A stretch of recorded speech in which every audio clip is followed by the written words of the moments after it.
Old Bugs, an extemporaneous sob story, by Marcus Lollius, proconsul of Gaul.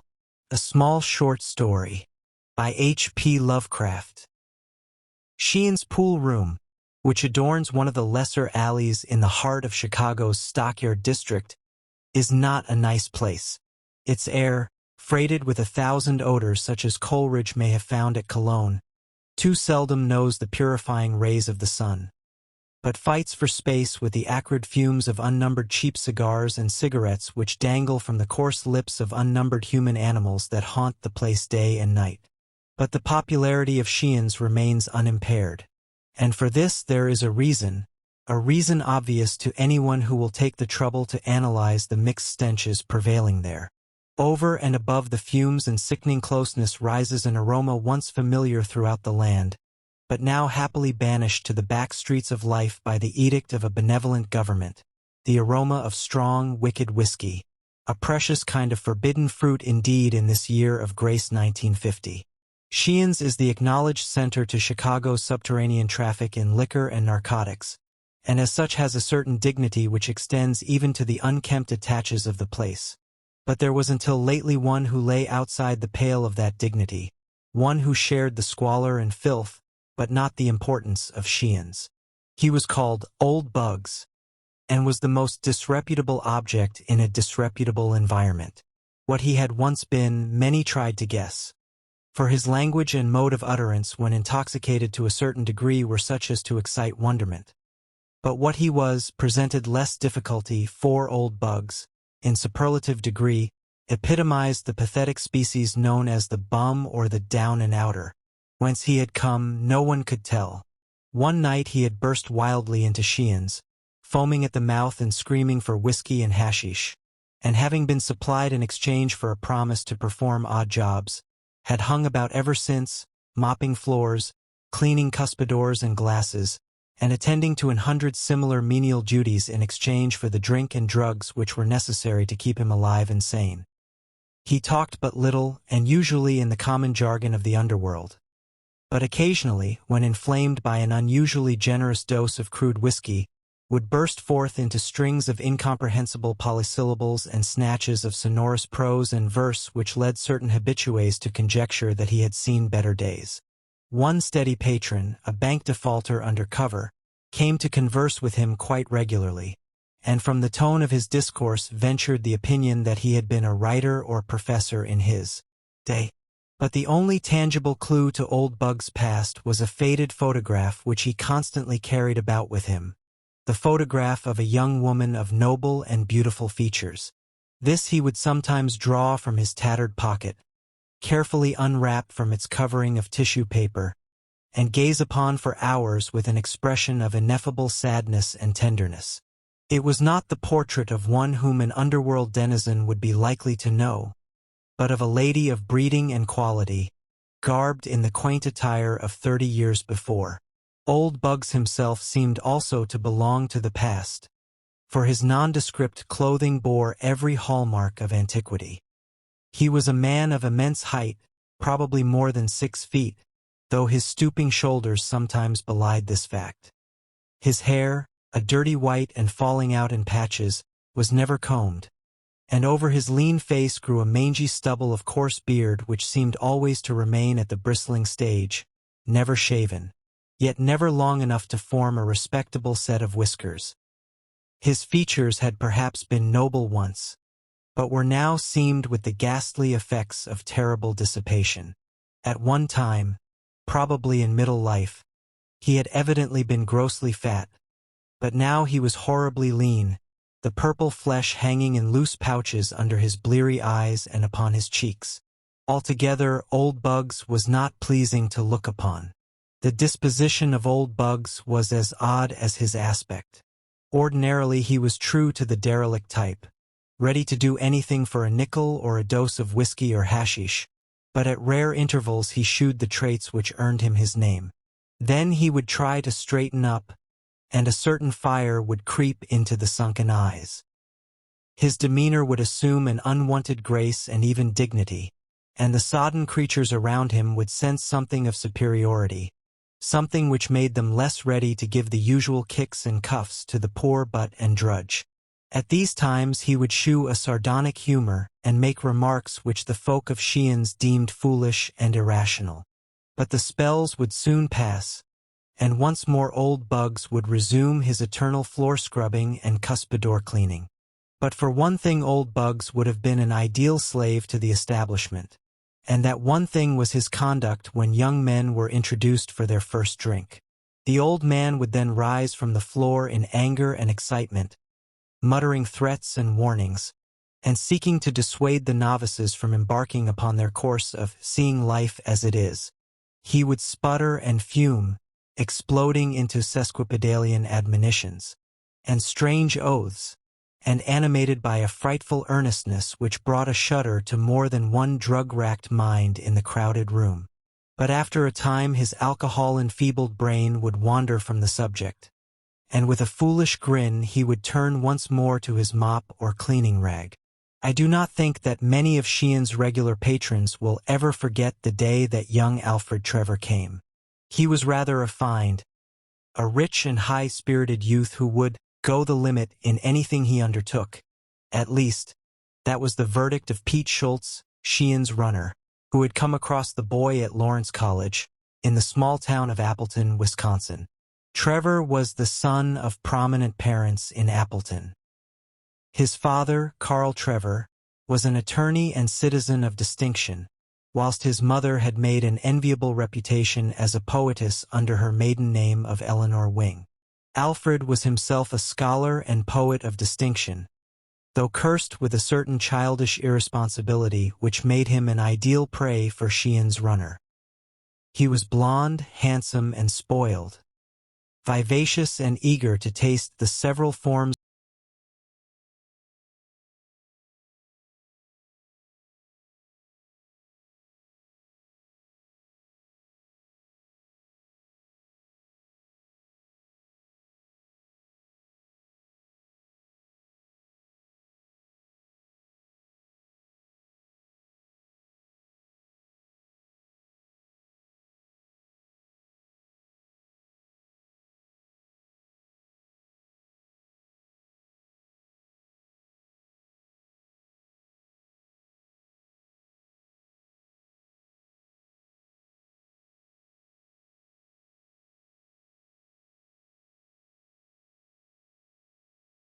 Young Galpin, the fiancé in question, had been one of Appleton's most remarkable sons. Attaining distinction as a boy through his wonderful mentality, he won vast fame at the University of Wisconsin, and at the age of 23 returned to Appleton to take up a professorship at Lawrence and to slip a diamond upon the finger of Appleton's fairest and most brilliant daughter. For a season all went happily, till without warning the storm burst. Evil habits, dating from a first drink taken years before in woodland seclusion, made themselves manifest in the young professor, and only by a hurried resignation did he escape a nasty prosecution for injury to the habits and morals of the pupils under his charge. His engagement broken, Galpin moved east to begin life anew. But before long, Appletonians heard of his dismissal in disgrace from New York University, where he had obtained an instructorship in English.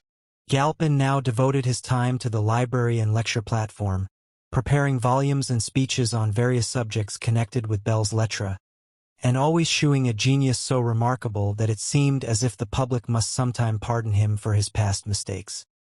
His impassioned lectures in defense of Villon, Poe, Verlaine, and Oscar Wilde were applied to himself as well, and in the short Indian summer of his glory there was talk of a renewed engagement at a certain cultured home on Park Avenue. But then the blow fell, a final disgrace, compared to which the others had been as nothing, shattered the illusions of those who had come to believe in Galpin's reform, and the young man abandoned his name and disappeared from public view. Rumor now and then associated him with a certain Consul Hastings, whose work for the stage and for motion picture companies attracted a certain degree of attention because of its scholarly breadth and depth. But Hastings soon disappeared from the public eye, and Galpin became only a name for parents to quote in warning accents.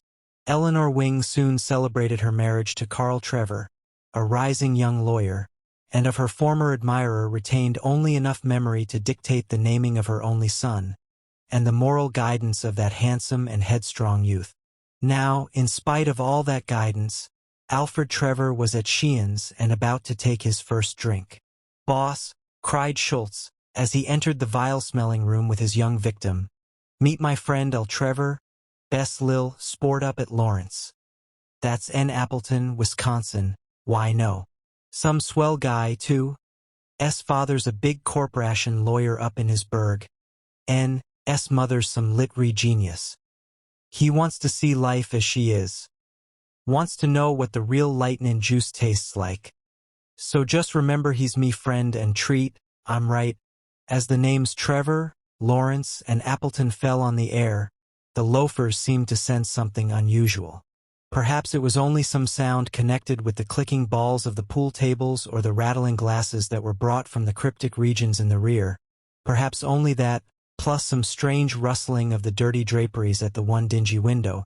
But many thought that someone in the room had gritted his teeth and drawn a very sharp breath. "Glad to know you, Sheehan," said Trevor in a quiet, well-bred tone. "This is my first experience in a place like this, but I am a student of life, and don't want to miss any experience. There's poetry in this sort of thing, you know, or perhaps you don't know, but it's all the same." "Young feller," responded the proprietor, "you come to the right place to see life. We got all kinds here, real life and a good time. The damn government can try to make folks good if it wants to, but it can't stop a feller from hittin' up when he feels like it. What'da want, feller, booze, coke, or some other sort of dope? You can't ask for nothin' we ain't got." Habitués say that it was at this point they noticed a cessation in the regular, monotonous strokes of the mop. "I want whiskey, good old-fashioned rye," exclaimed Trevor enthusiastically. "I'll tell you, I'm good and tired of water after reading of the merry bouts fellows used to have in the old days. I can't read an Anacreontic without watering at the mouth, and it's something a lot stronger than water that my mouth waters for. Anacreontic? What in hell's that?" Several hangers-on looked up as the young man went slightly beyond their depth. But the bank defaulter undercover explained to them that Anacreon was a gay old dog who lived many years ago and wrote about the fun he had when all the world was just like Sheehan's. "Let me see, Trevor," continued the defaulter. "Didn't Schultz say your mother is a literary person, too?" "Yes, damn it," replied Trevor, "but nothing like the old tie-in. She's one of those dull, eternal moralisers that try to take all the joy out of life. Namby-pamby sort. Ever heard of her? She writes under her maiden name of Eleanor Wing." Here it was that old Bugs dropped his mop. "Well, here's your stuff," announced Sheehan jovially as a tray of bottles and glasses was wheeled into the room.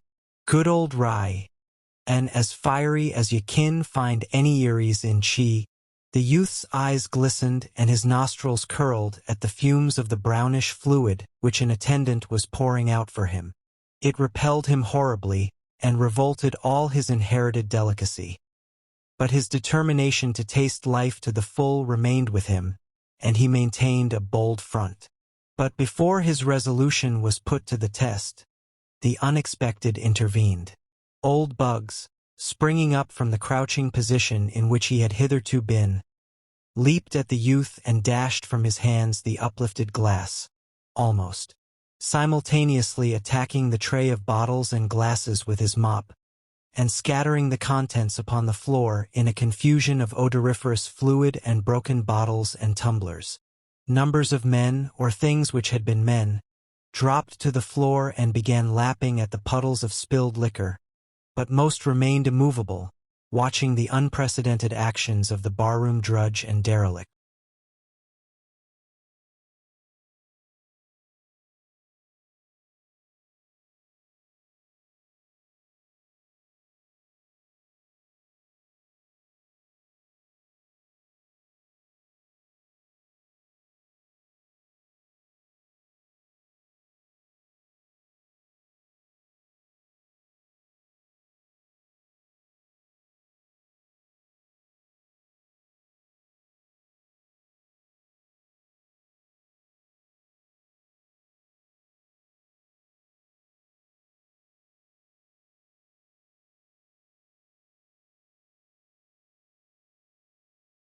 But Sheehan had reckoned without scientific knowledge of abnormal psychology and the effects of nervous stimulus.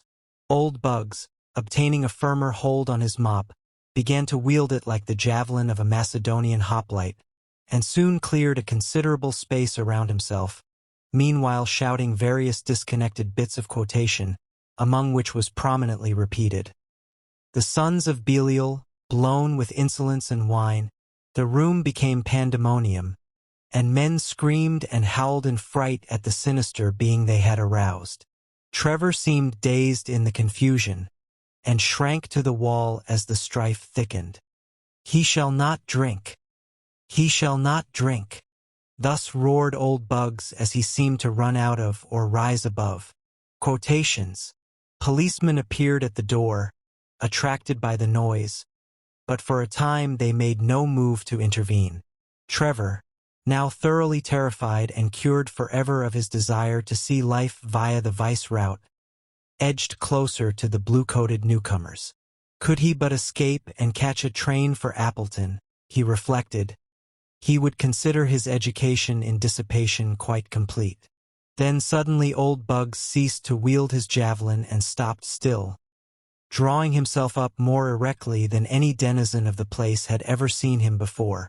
"Ave, Caesar mortuus te saluto," he shouted, and dropped to the whiskey-reeking floor, never to rise again. Subsequent impressions will never leave the mind of young Trevor. The picture is blurred, but ineradicable. Policemen plowed a way through the crowd, questioning everyone closely both about the incident and about the dead figure on the floor. Sheehan especially did they ply with inquiries, yet without eliciting any information of value concerning Old Bugs. Then the bank defaulter remembered the picture, and suggested that it be viewed and filed for identification at police headquarters.